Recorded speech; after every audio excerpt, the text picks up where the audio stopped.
आज शेवटचा दिवस 3 तारीख. आज भारतीय जनता पक्षातर्फे आमचे जवळपास 72 नगरसेवक 122 पैकी या ठिकाणी निवडून आलेले आहेत. क्लिअर मेजॉरिटी आमची या ठिकाणी आहे आणि म्हणून आम्ही आज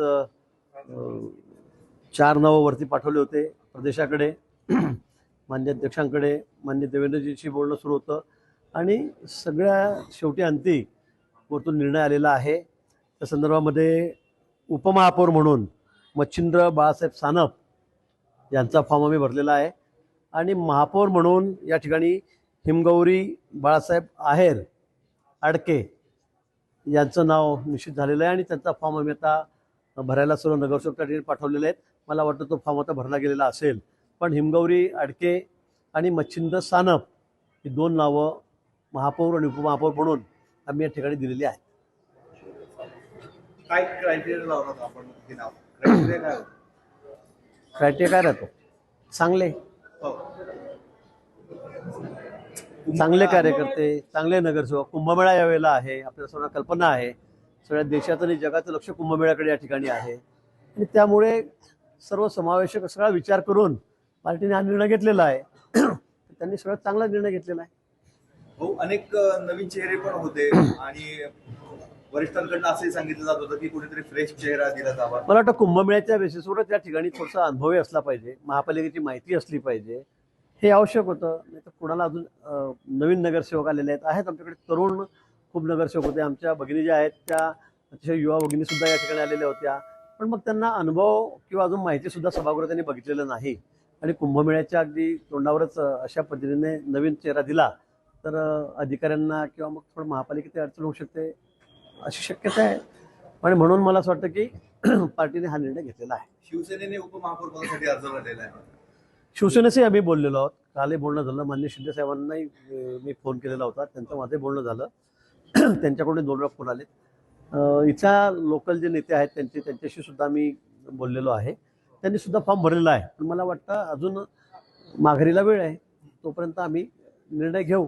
बहुतेक आमचं असं म्हणणं आहे, म्हणजे वरिष्ठांचं, मान्य मुख्यमंत्री मोठ्यांचं, रवींद्रजींचं आणि शिंदे साहेबांचंही, की आपण एकत्रित राहिलो. कारण आम्ही केंद्रामध्ये एकत्र आहोत, राज्यात एकत्र आहोत, महापालिकेमध्ये तर कुंभसुद्धा आहे, त्यामुळे आपण एकत्रित काम करू असं सगळ्यांचा कल आहे. मला वाटतं वरून जो निर्णय येईल तो आम्ही स्वीकारू. पण तुमची स्वतःची इच्छा नाही, आपण म्हणतात कुबड्यांची गरज नाही आपल्याला. नाही, मी एक कुबड्याची गरज नाही. मी असं म्हटलं होतं की बा आम्हाला संख्याबळ आमच्याकडे आमचं भरपूर आहे, पुरेसं आहे. त्यामुळे आम्हाला अशी आज परिस्थिती नाही की आम्हाला कोणीतरी दुसरं घेतल्याशिवाय सरकार बनत नाही, आमचं महापौर बनत नाही, अशी परिस्थिती या ठिकाणी नाही. आणि म्हणून मी म्हटलं की इथे कुबड्यांची मला गरज पडणार नाही किंवा कोणाच्या सपोर्टची गरज पडणार नाही, असा माझा म्हणण्याचा हेतू होता. पण वरिष्ठ जर निर्णय घेत असतील तर तो आम्हाला मान्यच आहे. पण मग आपला जो उमेदवार आहे मच्छिंद्र सानप, त्याचा अर्ज आपण मागे घेणार का? आज काही सांगता येत नाही. मग त्यांना समित्या द्यायच्या का दुसरं कुठलं पद द्यायचं का उपमहापौर द्यायचं हे अजून काही ठरलेलं नाही. पण त्यांनी तो फॉर्म भरलेला आहे. फॉर्म भरल्यावर सुद्धा माझं त्यांचं बोलणं झालेलं आहे. मला असं वाटतं की वरतीच थोडा उद्या परवा त्या संदर्भामध्ये चर्चा होईल, आम्ही तो निर्णय करू.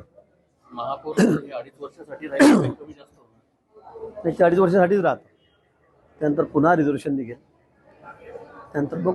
प्रामुख्यानं तुम्ही हिमगौरी आडके यांच्या नावावर शिक्कामोर्तब केलेलं आहे. मागच्या काळात त्या स्टँडिंग चेअरमन होत्या आणि एकूणच त्यांचा अनुभव पाहता कशा पद्धतीची मदत कुंभमेळ्याची? मला वाटतं हिमगौरी आडके या जुन्या सदस्यसुद्धा आहेत. मागच्या वेळेला 8-10 वर्षापूर्वी असेल मला वाटतं, त्या स्टँडिंग कमिटीचे चेअरमनसुद्धा 1 वर्ष त्या ठिकाणी होत्या आणि सामाजिक क्षेत्रामध्ये, सहकार क्षेत्रामध्ये त्यांच्या संस्थासुद्धा मेडिकल कॉलेजवर त्यांच्या मोठ्या आहेत आणि सगळ्या क्षेत्रामध्ये, सामाजिक क्षेत्रामध्ये त्यांचं मोठं काम आहे. त्यांच्या मोठ्या संस्थासुद्धा आहेत, त्या ठिकाणी त्या काम करतायत.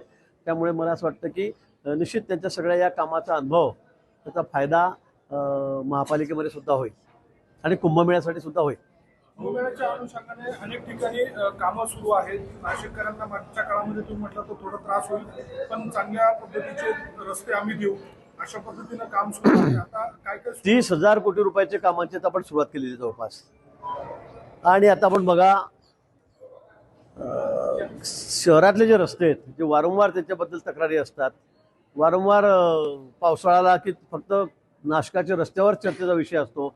आणि म्हणून माननीय मुख्यमंत्री महोदय देवेंद्रजी सांगितलेलं आहे की आता यापुढे कुठला रस्ता डांबरी करायचा नाही, सिमेंटचेच करायचे आहेत. आणि म्हणून आम्ही ठरवलेलं आहे की ज्या ठिकाणी काही अपवाद असेल त्या ठिकाणी ठीक आहे, पण 90% रस्ते या शहरामधले हे सिमेंटचे करायचे, व्हाईट टॉपिंग करायचे, सिमेंटचे करायचे.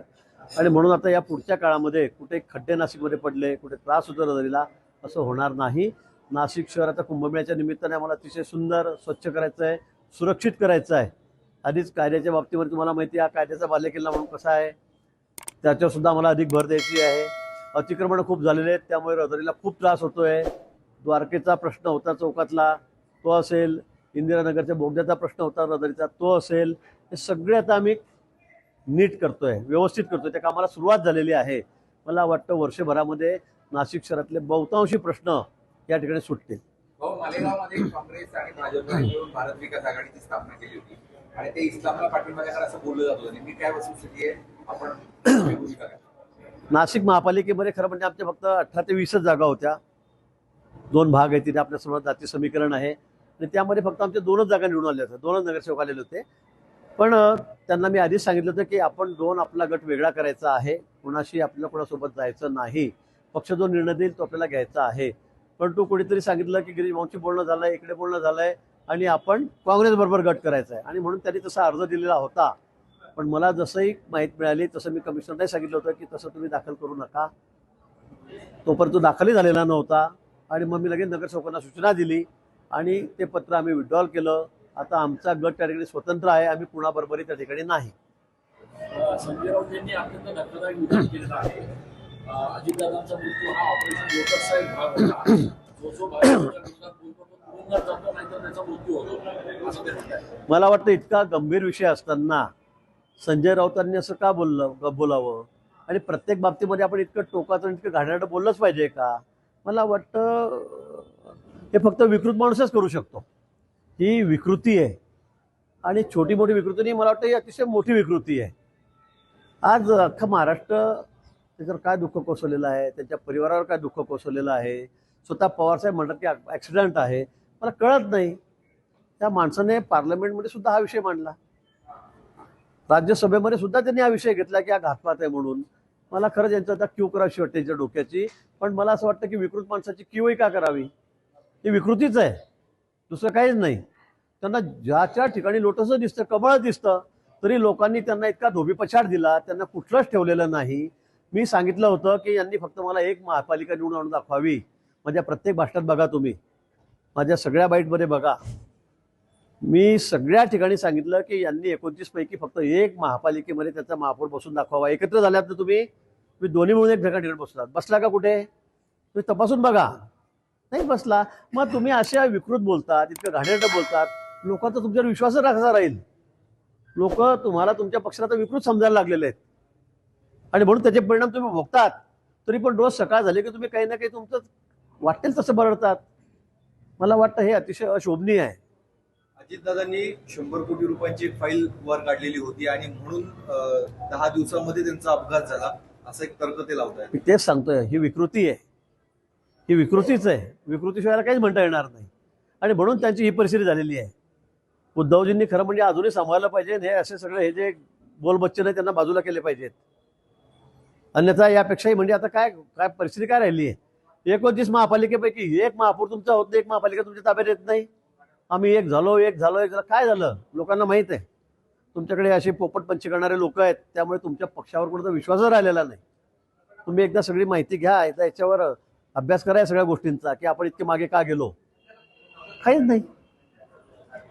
महापौर उपमहापौरसाठी आपण नावं आज दिलेली आहेत. आता अनेक जुने कार्यकर्ते दुसऱ्या निवडणुकीत सुद्धा इच्छुक होते. कुठेतरी घराणेशाहीचा देखील आरोप सोशल मीडियातून केलं जातं. काय घराणेशाही याच्यामध्ये मला कळत नाही. अडकेंची काय घराणेशाही आहे मला कळत नाही. मला असं आपण अनुभवी पण पाहिजे म्हणतात, चांगलंही पाहिजे म्हणतात आणि परत मग घराणेशाही पण सांगतायत. तर अडकेंचं काय मला समजत नाही. काय अडकेंचा काही संबंध येत नाही घराणेशाहीचा. पोपटराव हिरे आमचे सगळ्यात पहिले सगळ्यात जुने इथले फाउंडर मेंबर होते, फाउंडर पक्षाचे फाउंडर होते आमचे इथले. त्यांना जाऊन किती वर्ष झाले आता. मग त्यांच्या घरात कोणाला तर जायचं नाही का 20 वर्षांनी 25 वर्षांनी. त्या स्वतःच्या कर्तृत्वावर उभ्या आहेत, त्या निवडून आल्या 2 वेळा आधी. असं नाही आहे. त्यामुळे मला असं वाटतं की प्रत्येक गोष्टीमध्ये आपण म्हणजे घोड्यावरही बसून यायचं नाही, पायी चालू द्यायचं नाही, असा हा प्रकार आहे मला असं वाटतं. मीरा भाईंदरमध्ये मराठी महापौर व्हावं यासाठी मराठी एकीकरण समिती आक्रमक झालेली आहे. पोलिसांनी आता त्यांना नोटीस बजावलेल्या आहे, त्यामुळे ठिय्या आंदोलन सुरू आहे. नाही, मला वाटतं असं महापौर कोणी व्हावा कोणी होऊ नये, खरं म्हणजे हा मेरिटचा विषय तिथल्या ठिकाणचा. आणि असं म्हणजे मला कळतं नाही, हा असं आंदोलन कसं होऊ शकतं. हा पक्षाचा निर्णय आहे, पक्षाने त्या ठिकाणी निर्णय घेतलेला आहे. एवढ्या मोठ्या संख्येत लोकांनी आम्हाला त्या ठिकाणी कौल दिलेला आहे. असं असताना ठराविक असं म्हणावं मला काही फार हे अनकलनीय आहे, म्हणजे मला काही फार पडत नाही. कोंढवा जमीन प्रकरणामध्ये पार्थ पवार यांना सरकार पाठीशी घालत असल्याचा आरोप अंजली दत्त यांनी केलेला आहे. मला वाटतं तो विषय खूप जुना झालेला आहे, त्याची चौकशी सुरू आहे. त्या संदर्भामध्ये ती चौकशी सुद्धा सुरू आहे. सरकार कुणालाही पाठीशी घालत नाही, पण या संदर्भामध्ये सखोल चौकशी करण्याचे आदेश माननीय मुख्यमंत्री महोदयांनी दिलेले आहे आणि ती चौकशी सुरू आहे. चौकशी अंतिम काय ते कळेल. पंकजा मुंडेंच्या हेलिकॉप्टरमध्ये आज बिघाड झाल्याचं समोर आलेलं होतं संभाजीनगरला. एकंदरीतच जो अजितदादांचा अपघात हेलिकॉप्टर. अरे नाही बाबा, असं काही संबंध तुम्ही जोडू नका काहीतरी. पण हे जे अशा पद्धतीने कुठेतरी हेलिकॉप्टर बिघाड या घटनेचं आता या टेक्निकल गोष्टी आहेत, आता मी पण इतक्या वर्षामध्ये किती वेळ वरतं तर अर्ध्यातून खाली आलो, 200 फुटावर जाऊन विमान कुठे झाडावर भडकटलं, आम्ही खाली परत उतरलो. हे होत असतं. या तांत्रिक चौकशी ह्या चुका असतात की होत असतात. चालू गाडीला सुद्धा आता कार असते, आता तिथे किती ऍक्सिडेंट होतात, तिथे शेकड्यात होतात तो ऍक्सिडेंट. आता कधीतरी काहीतरी वर्षाने एखाद्या वेळेला हेलिकॉप्टर बिघाड झाला होतात.